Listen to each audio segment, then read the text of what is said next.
जय श्री कृष्णा जी। राधे राधे। आप सबको मेरा ढेर सारा राम राम और प्यार भरा नमस्कार। आज मैं आपको कार्तिक मास कथा सुना रही हूँ। इस कार्तिक मास कथा में कुल 35 अध्याय है, जो मैं आपको एक एक करके प्रत्येक वीडियो के माध्यम से सुनाऊंगी। सनातन धर्म में प्रतिवर्ष आने वाले सभी महीनों का अपना अपना विशेष महत्व है, लेकिन कार्तिक माह भगवान श्री हरि को सर्वाधिक प्रिय महीना है। विष्णु पुराण के अनुसार कार्तिक मास में भगवान श्री हरि यानी भगवान विष्णु अपनी योग निद्रा से जागते हैं। इस दौरान जगत के पालनहार भगवान विष्णु की पूजा अर्चना का विशेष महत्व है। ऐसा माना जाता है कि इस महीने में दान पुण्य और पूजा अर्चना करने से जीवन में खुशियों का वास होता है, साथ ही अक्षय फलों की प्राप्ति होती है। कार्तिक स्नान करने के लिए हमें ब्रह्म मुहूर्त में जागकर यानी सुबह जल्दी उठकर गंगा अथवा किसी भी जलाशय में स्नान करने के लिए जाना चाहिए। यदि हमारे पास कोई नदी और जलाशय नजदीक में नहीं है तो हमें अपने घर पर स्नान करते समय गंगा मैया की भावना को साथ में रखना चाहिए। गंगा की भावना को साथ में रखकर स्नान करने से मनुष्य करोड़ों जन्मों के पापों को धो डालता है। 7 समुद्रों तक की पृथ्वी को दान करके जो फल प्राप्त होता है वह कार्तिक मास में स्नान और दान करने से सहज ही प्राप्त हो जाता है, क्योंकि यह संसार अन्न के आधार पर ही जीवित रहता है। अतः कार्तिक मास में अन्न दान सर्वश्रेष्ठ कहा गया है। तो आप बड़े प्रेम, श्रद्धा और आदर भाव से कार्तिक मास कथा के अध्याय का श्रवण करें। बोलो श्री विष्णु भगवान की जय। अब हम कार्तिक मास कथा के पहले अध्याय का श्रवण करते हैं। नैमिषारण्य तीर्थ में श्री सूत जी महाराज 88,000 सोनकादिक ऋषियों से बोले कि अब मैं आपके सामने कार्तिक मास महात्म्य की श्रेष्ठ कथा कहता हूँ, जिसे सुनकर मनुष्य सब प्रकार के पापों से छूटकर वैकुंठ की प्राप्ति कर लेता है। श्री सूत जी महाराज ने कहा कि श्री कृष्ण जी से आज्ञा लेकर नारद जी के चले जाने पर सत्यभामा प्रसन्न होकर श्री कृष्ण जी से बोली कि हे नाथ, मेरा जीवन सफल हो गया है। मेरे माता पिता भी धन्य है, जो आपकी 16,000 रानियों में से मैं अत्यधिक प्यारी हुई। मैंने वह कल्प वृक्ष आदि आपके साथ नारद जी को विधि पूर्वक दान में दे दिया, परंतु वही कल्प वृक्ष मेरे घर में सदा लहराया करता है, जिसकी बात को मृत्युलोक में कोई भी स्त्री नहीं जानती। हे स्वामी, अब मैं आपसे पूछना चाहती हूँ, सो विस्तार पूर्वक कहिए, जिसे सुनकर मैं अपने हित कार्य करूँ, जिसके करने से कल्प पर्यंत भी आप मुझसे विमुख न हो।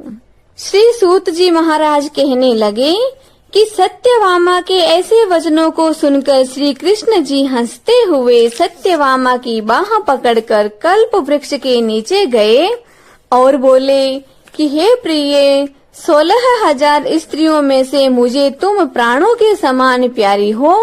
तुम्हारे लिए देवताओं और देवराज इंद्र से भी मैंने विरोध किया था। उस महा अद्भुत वार्ता को सुनो। सूत जी बोले कि एक दिन श्री कृष्ण भगवान ने सत्यभामा के साथ गरुड़ पर सवार होकर इंद्रलोक में जाकर कल्प वृक्ष मांगा। तब इंद्रदेव के न देने पर गरुड़ का इंद्रदेव से घोर युद्ध हुआ। हे प्रिय, जब तुम्हें हर चीज दे सकता हूँ, हर एक कार्य पूरा कर सकता हूँ, तो क्या तुम्हारे आश्चर्यजनक प्रश्न का उत्तर नहीं दूंगा? यह सुनकर सत्यभामा बोली कि हे प्रभु, पूर्व जन्म में मेरा कैसा स्वभाव था तथा मैं किसकी पुत्री थी? मैंने कौन से दान, व्रत या तप नहीं किए थे जिससे मुझे मृत्युलोक में जन्म लेना पड़ा? और ऐसे कौन से शुभ कर्म किए कि यहाँ आकर आपकी अर्धांगिनी के रूप में हूँ? तथा आप गरुड़ पर सवार होकर मुझे साथ में लिए हुए इंद्र आदि देवताओं के स्थानों में फिरते हो। तब भगवान श्री कृष्ण बोले कि हे कांते, तुम पूर्व जन्म में किसकी पुत्री थी? कौन से पुण्य और व्रत आदि तथा शुभ कार्य तुमने किए थे, वह सब मैं तुमसे कहता हूँ।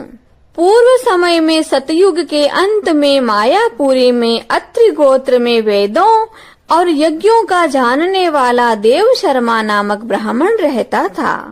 वह नित्य प्रति अतिथियों की सेवा, हवन और सूर्य भगवान की पूजा किया करता था, इसलिए सूर्य की तरह तेजस्वी था।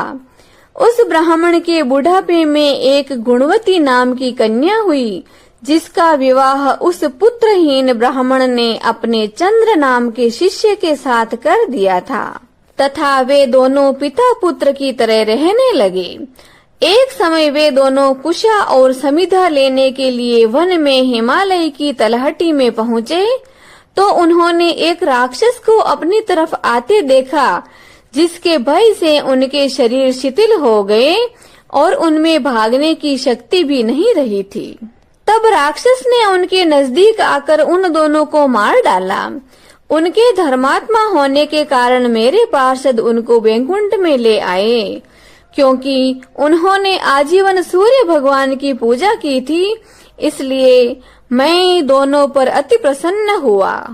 जब वे दोनों विमान पर चढ़े हुए सूर्य भगवान के समान तेजस्वी रूपवान चंदन और माला धारण किए हुए वैकुंठ में आए, तब मेरे पास दिव्य भोगों को भोगने लगे। इति श्री कार्तिक मास कथा प्रथम अध्याय संपूर्णम। बोलो श्री कृष्ण चंद्र भगवान की जय, श्री विष्णु भगवान की जय। कार्तिक मास महात्म्य कथा की जय, श्री दामोदर भगवान की जय। अब हम कार्तिक मास कथा के दूसरे अध्याय का श्रवण करते हैं। भगवान श्री कृष्ण बोले कि हे प्रिय, जब गुणवती ने राक्षस द्वारा अपने पिता और पति का मरना सुना तो बहुत ही दुखी हुई और रुदन करने लगी। बोली कि हे स्वामी, हे पिता, आप मुझे छोड़कर कहाँ चले गए? मैं आपके बिना क्या करूँगी? अब मेरे भोजन और वस्त्र का प्रबंध कौन करेगा? अब मैं किसकी शरण लूं? विधाता का मेरे ऊपर बहुत बड़ा कोप हुआ है। अब मैं कैसे जीऊंगी? भगवान श्री कृष्ण बोले कि कुकरी के समान विलाप करती हुई, यानी कुतिया के समान रुदन कर रही थी वो, और हवा से हिलते हुए बेल के पत्ते की तरह कांपती हुई पृथ्वी पर गिर पड़ी। थोड़ी देर में सावधान होने पर फिर विलाप करने लगी और शोक समुद्र में डूब गई। उस गुणवती ने घर की सब वस्तुएं बेचकर यथाविधि से अपने पति की पारलौकिक क्रिया की और उसी नगरी में भगवान विष्णु की भक्ति में तत्पर होकर इंद्रियों को वश में करके शांति से रहने लगी तथा मरण तक एकादशी और कार्तिक मास के व्रत आदि करती रही। हे प्रिय, ये दोनों ही व्रत मुझे अत्यंत ही प्रिय है, जिसके करने से भोग और मोक्ष की प्राप्ति होती है, पुत्र और संपत्ति मिलती है। कार्तिक की तुला राशि पर सूर्य निकलने पर महापापी जो भी प्रातः काल स्नान करते हैं, वे भी मुक्ति को प्राप्त होते हैं। जो मनुष्य स्नान, जागरण, दीपदान और तुलसी का पालन करते हैं, वे भगवान विष्णु के रूप हैं। विष्णु भगवान के मंदिर में झाड़ना, सतिया काटना तथा भगवान विष्णु की पूजा आदि का कार्य जो मनुष्य करते हैं, वे जीवन मुक्त होते हैं। इस प्रकार वह गुणवती प्रत्येक वर्ष कार्तिक मास के व्रत और भगवान विष्णु का नित्य ही पूजन करती रही। एक समय वृद्धावस्था के कारण दुर्बल होने से रोग और ज्वर से पीड़ित होने पर भी गंगा स्नान को गई। जो ही पानी में उतरी, जाड़े के मारे कांपने लगी। उसी समय गुणवती ने आकाश से आता हुआ विमान देखा, जिसमें शंख, चक्र, गदा, पद्म आदि आयुधों को लिए हुए भगवान विष्णु के रूप धारण करने वाले पार्षद गरुड़ की ध्वजा वाले अप्सराओं से युक्त ऐसे विमान में बिठाकर उसे वैकुंठ को ले गए। प्रदीप्त अग्नि के समान कीर्ति वाली गुणवती विमान में बैठी हुई कार्तिक व्रत के प्रभाव से मेरे पास आ गई। जब ब्रह्मा आदि देवताओं की प्रार्थना से मैं पृथ्वी पर आया, तब वे गण भी मेरे साथ आए। हे भामिनी, यह सब यादव मेरे गण हैं और तुम्हारे पिता देव शर्मा भी इस जन्म में सत्राजित हुए और तुम्हारे पति चंद्र शर्मा इस जन्म में अक्रूर हैं। और हे देवी, तुम वही गुणवती हो जो कार्तिक के स्नान के प्रभाव से मेरे लिए अत्यंत प्रिय हो। तुमने तो मेरे मन मंदिर के सामने तुलसी का बगीचा लगाया, उसी से यह कल्प वृक्ष तुम्हारे आंगन में है। कार्तिक मास में जो पहले तुमने दीप दान किए हैं, उसी फल से तुम्हारी सुंदर देह और घर में लक्ष्मी देवी का निवास है। जो संपूर्ण व्रत आदि पति स्वरूप भगवान के अर्पण किए थे, इसलिए तुम मेरी पत्नी बनी हो। और तुमने जन्म मृत्यु तक जो कार्तिक व्रत और उपवास किए हैं, इससे तुम्हारा वियोग मुझसे कदापि नहीं होगा। इसी प्रकार कार्तिक मास में व्रत करने वाले तुम्हारे समान मेरे प्रिय होंगे। सूत जी महाराज बोले कि सत्यभामा जी अपने पूर्व जन्म का सब हाल जानकर बड़ी प्रसन्न हुई। इति श्री कार्तिक मास कथा दूसरा अध्याय संपूर्णम। बोलो श्री विष्णु भगवान की जय। श्री कार्तिक मास महात्म्य कथा की जय। अब हम कार्तिक मास कथा के तीसरे अध्याय का श्रवण करते हैं। सत्यभामा बोली कि हे भगवन, आप काल स्वरूप हैं और काल के संपूर्ण भाग समान हैं, तब फिर कार्तिक मास ही क्यों श्रेष्ठ हैं? हे देवों के देव, सब तिथियों में एकादशी और सब महीनों में कार्तिक का महीना ही आपको प्रिय है। श्री कृष्ण जी बोले कि हे कांते, तुमने बहुत अच्छा प्रश्न किया है। एकाग्रचित होकर वेन के पुत्र पृथु और महर्षि नारद का संवाद सुनो। जिसे पहले पृथु ने नारद से पूछा, तब नारद जी ने कार्तिक मास की श्रेष्ठता कही। नारद जी बोले कि पहले सागर का पुत्र शंख नामक राक्षस त्रिलोकी के मथने में समर्थ हुआ। उसने संपूर्ण देवताओं को जीतकर स्वर्ग से निकाल इंद्र आदि संपूर्ण लोकपालों के अधिकार अपने हाथ में कर लिए तथा सब देवता उसके भय के मारे अपने अपने स्त्री पुत्र आदि को लेकर बहुत वर्ष तक सुमेरु पर्वत की गुफा में रह रहे थे। तब शंखासुर ने विचार किया कि मैंने देवताओं को तो जीत लिया है, तो भी वे बलवान मालूम होते हैं। हाँ, अब जान पड़ा कि वे सब वेद मंत्रों से युक्त है। इससे अनेक वेद मंत्रों का हरण करने से वे सब बलहीन हो जाएंगे।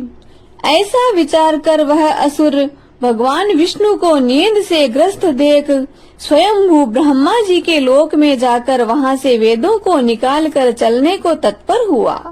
तब वे उसके भय के मारे यज्ञ के मंत्र और बीजों समेत जल में प्रवेश कर गए। तब तो वह शंखासुर भी उन्हें ढूंढता हुआ समुद्र के भीतर विचरने लगा, परंतु वे वेद एक स्थान पर कहीं भी प्राप्त नहीं हुए।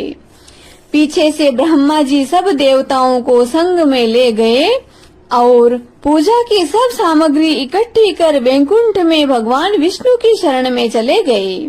वहां पर उनको जगाने के निमित्त सब देवता गाने बजाने लगे और गंध, धूप आदि बार बार देने लगे। उनकी भक्ति से संतुष्ट होकर भगवान विष्णु ने अपने नेत्र खोले। तब सब देवताओं ने भगवान विष्णु के दर्शन किए और षोडशोपचार से पूजा करके दंडवत प्रणाम करके पृथ्वी पर गिर पड़े।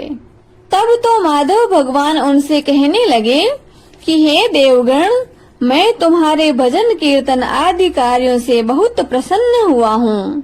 आप लोगों की मनोकामना मैं अवश्य पूर्ण करूँगा। आश्विन मास शुक्ल पक्ष की एकादशी से देव उठनी एकादशी तक पहर भर रात्रि रहे, तब से जो मनुष्य तुम्हारी तरह भजन और कीर्तन करेंगे वे मुझे प्रसन्न कर मुझे प्राप्त होंगे। राक्षस शंखासुर जिन वेदों को हरण करके लाया है वे सब जल में स्थित हैं। उन्हें मैं शंखासुर को मार कर लाऊंगा। अब से बीज मंत्र समेत सब वेद प्रतिवर्ष कार्तिक के महीने में सदा जल में निवास करेंगे। मत्स्य रूप धारण कर मैं जल में जाता हूँ। तुम संपूर्ण मुनियों को लेकर संग में आओ। इस लोक में जो अच्छे मनुष्य प्रातः काल स्नान करते हैं वे निश्चय ही अक्षत स्नान के फल की प्राप्ति करते हैं।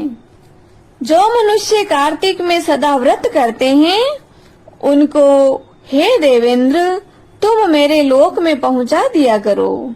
हे यम, तुम सदा उनकी विघ्नों से रक्षा करते रहो।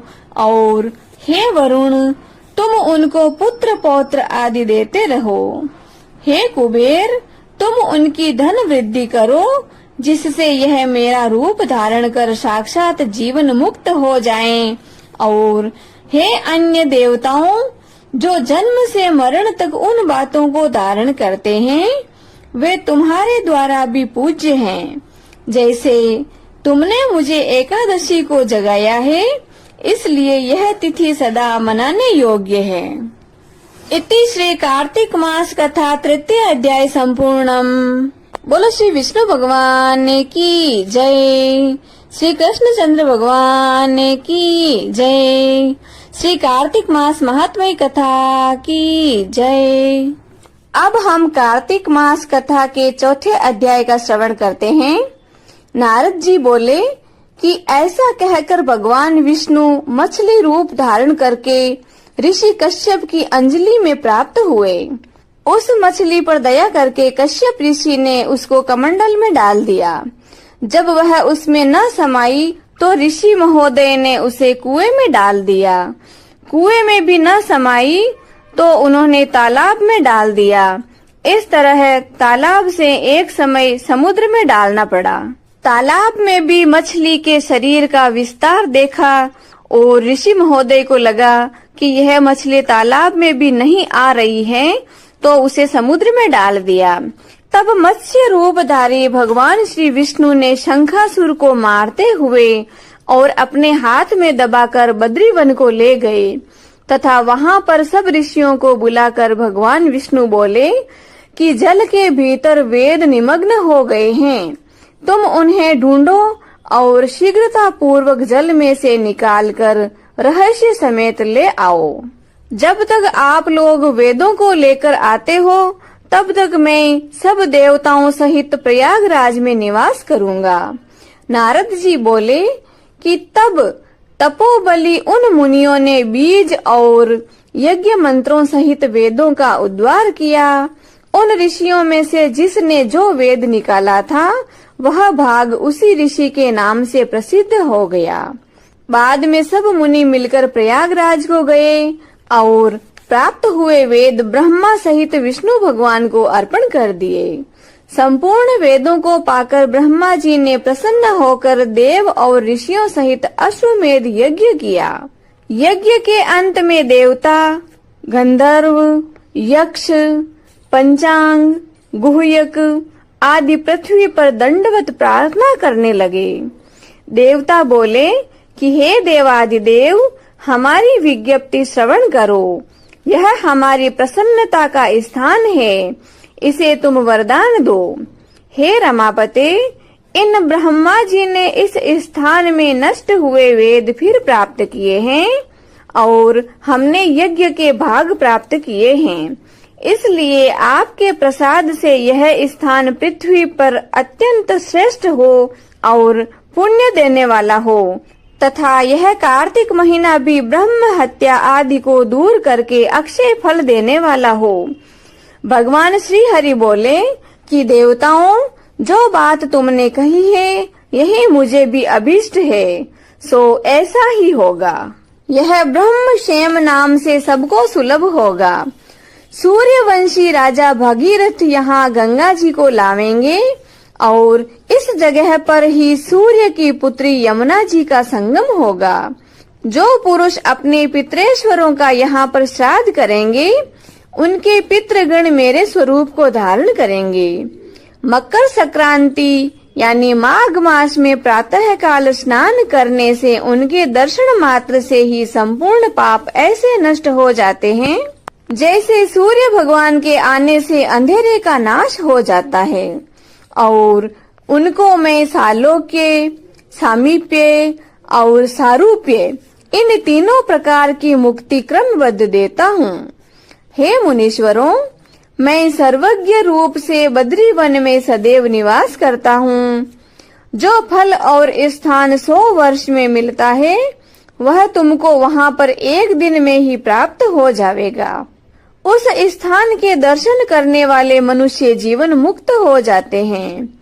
श्री सूत जी महाराज बोले कि भगवान विष्णु देवताओं से ऐसे कहकर ब्रह्मा जी सहित वहीं पर अंतर ध्यान हो गए और इंद्र आदि देवता भी अंशों से यहाँ रहकर अंतर ध्यान हो गए। जो मनुष्य शुद्ध चित्त से इस पवित्र कथा को सुनते हैं, उनको प्रयागराज और बद्रीवन में जाने का फल मिलता है। इति श्री कार्तिक मास कथा चतुर्थ अध्याय संपूर्णम। बोलो श्री विष्णु भगवान की जय। कार्तिक के राई दामोदर भगवान की जय। अब हम कार्तिक मास महात्म्य कथा के 5वें अध्याय का श्रवण करते हैं। पृथु बोले कि हे मुनि, तुमने कार्तिक मास के महाफल का वर्णन तो किया है, अब महीनों के स्नान की विधि और नियम बताइए। तब नारद जी बोले कि हे राजन, तुम स्वयं तो विष्णु के अंश से उत्पन्न हुए हो, तुमसे तो कोई बात छिपी हुई नहीं है, तथापि मैं नियमों का वर्णन करता हूँ। आश्विन मास में शुक्ल पक्ष की एकादशी से सावधान होकर कार्तिक के व्रतों को प्रारंभ करें। एक प्रहर रात्रि रहे तब प्रतिदिन उठें और जल का पात्र लेकर गांव से बाहर उत्तर दिशा को जाएं।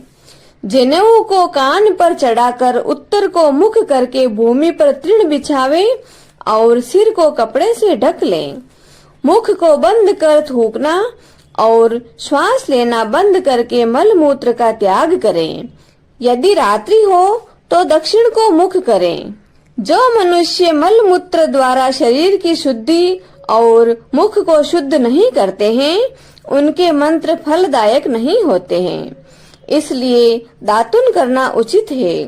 दातुन लेते समय वृक्ष देवता से कहे कि हे वनस्पति, हमको आयु, बल, यश, तेज, संतान, द्रव्य, वेद पाठ की शक्ति और प्रखर बुद्धि दें। इस मंत्र को पढ़कर गूलर आदि किसी दूध के वृक्ष की 12 अंगुल लंबी दातुन लावें। व्रत के दिन ऐसा न करें। प्रतिपदा, अमावस्या, नवमी, षष्ठी आदि तिथियों और सूर्यवार तथा चंद्र सूर्य ग्रहण के दिन दातुन न करें। कटेरी, संभालू, कपास, पीपल, वट, अरंड और गंधहीन वृक्षों की दातुन न करें। तदंतर भगवान विष्णु और देवाधिदेव महादेव के मंदिर में विधि पूर्वक पुष्प, गंध, तांबूल आदि ले जाएं। वहां भगवान की पाद्यादि से स्तुति करके नमस्कार करें और भजन कीर्तन करें। देवालय में भजन कीर्तन करने वाले मनुष्य स्वयं विष्णु स्वरूप होते हैं। जैसे सतयुग आदि में तप, यज्ञ, दान आदि भगवान को तुष्टि देने वाले हैं, वैसे ही कलयुग में भक्ति पूर्वक भजन कीर्तन मोक्ष देने वाले होते हैं। नारद जी बोले कि सिरस, धतूरा, कटेर, मलिका, सेमर, अंक, कनेर आदि के फूल तथा अक्षतों से भगवान विष्णु की पूजा नहीं होती है। जयकुंद, सिरस, चमेली, मालती और केतकी आदि फूलों से भगवान सूर्य की पूजा लक्ष्मी के चाहने वालों को कभी नहीं करनी चाहिए। यह पूजा उचित नहीं है। यथा योग्य विधि से ही देवताओं की पूजा अर्चना करके भगवान से क्षमा प्रार्थना करें कि हे सुरेश्वर, मैंने मंत्रहीन भक्ति की और क्रियाहीन पूजन किया है, वह परिपूर्ण हो। फिर प्रदक्षिणा करके दंडवत प्रणाम करें, फिर क्षमा प्रार्थना करके गान करके समाप्ति करें। जो कार्तिक की रात्रि में विधि पूर्वक भगवान विष्णु और देवाधिदेव महादेव का पूजन करते हैं, वे अपने पूर्वजों सहित निष्पाप वैकुंठ को चले जाते हैं। इति श्री कार्तिक मास महात्म्य कथा पंचम अध्याय संपूर्णम। बोलो श्री विष्णु भगवान की जय। कार्तिक मास महात्म्य कथा की जय। अब हम जगत के पालनहार प्रभु की आरती करते हैं। हरि ओम। शांताकारं भुजगशयनं पद्मनाभं सुरेशं विश्वाधारं गगनसदृशं मेघवर्णं शुभांगं लक्ष्मीकान्तं कमलनयनं योगिभिर्ध्यानगम्यं वन्दे विष्णु भवभयहरं सर्वलोकैकनाथम्। ओम जय जगदीश हरे स्वामी, जय जगदीश हरे। भक्त जनों के संकट, दास जनों के संकट क्षण में दूर करे। ओम जय जगदीश हरे। जो ध्यावे फल पावे, दुख बिन से मन का। ओ प्रभु दुख बिन से मन का। सुख संपत्ति घरे आवे, सुख संपत्ति घरे आवे। कष्ट मिटे तन का। ओम जय जगदीश हरे। मात पिता तुम मेरे, शरण गहूँ किसे की। ओ स्वामी शरण गहूँ किसे की। तुम बिन और न दूजा, आप बिन और न दूजा। मैं आस करूं जिसे की। ओम जय जगदीश हरे। तुम पूर्ण परमात्मा, तुम अंतर्यामी। ओ प्रभु तुम अंतर्यामी। पार ब्रह्म परमेश्वर, पार ब्रह्म परमेश्वर। तुम सबके स्वामी। ओम जय जगदीश हरे। तुम करुणा के सागर, तुम पालन करता हो स्वामी, आप पालन करता। मैं मूर्ख खल कामी, मैं सेवक आप स्वामी। कृपा करो भरता। ओम जय जगदीश हरे। तुम हो एक अगोचर, सबके प्राणपति। ओ प्रभु सबके प्राणपति। किस विध मिलो दयामय किस विध मिलूं कृपामय, आपको मैं कुमति। ओम जय जगदीश हरे।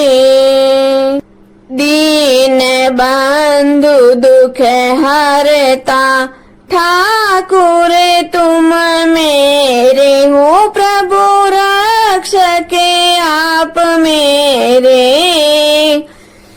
करुणा हाथ बढ़ाओ, सदा प्रेम बढ़ाओ, द्वार पड़ा तेरे। ओम जय जगदीश हरे। विषय विकार मिटाओ, पाप हरो देवा हो, स्वामी कष्ट हरो देवा। सदा भक्ति बढ़ाओ, करुणा प्रेम बढ़ाओ, संतन की सेवा। ओम जय जगदीश हरे। तन मन धन सब कुछ है तेरा हो, स्वामी सब कुछ है तेरा। तेरा तुझको अर्पण, आपका आपको अर्पण, क्या लागे मेरा। ओम जय जगदीश हरे। श्री जगदीश स्वामी जी की आरती, जो कोई नर नारी गावे हो, जारा पाप परा जावे। जारे घर लक्ष्मी जी आवे हो, जारे नवनीत होई जावे हो, जारा दुख दारिद्र जावे हो, जारे सुख संपत्ति आवे हो, वे तो भक्ति मुक्ति पावे। कहत शिवानंद स्वामी, रटते भोलानंद स्वामी, मनवांचित फल पावे। ओम जय जगदीश हरे। ओम जय जगदीश हरे। ओ स्वामी जय जगदीश हरे। ओ प्रभु जय जगदीश हरे। भक्त जनों के संकट, दास जनों के संकट, क्षण में दूर करे दाता, पल में दूर करे। ओम जय जगदीश हरे। बोलिए श्री विष्णु भगवान की जय। आज के आनंद की जय। जय श्री कृष्णा जी। राधे राधे।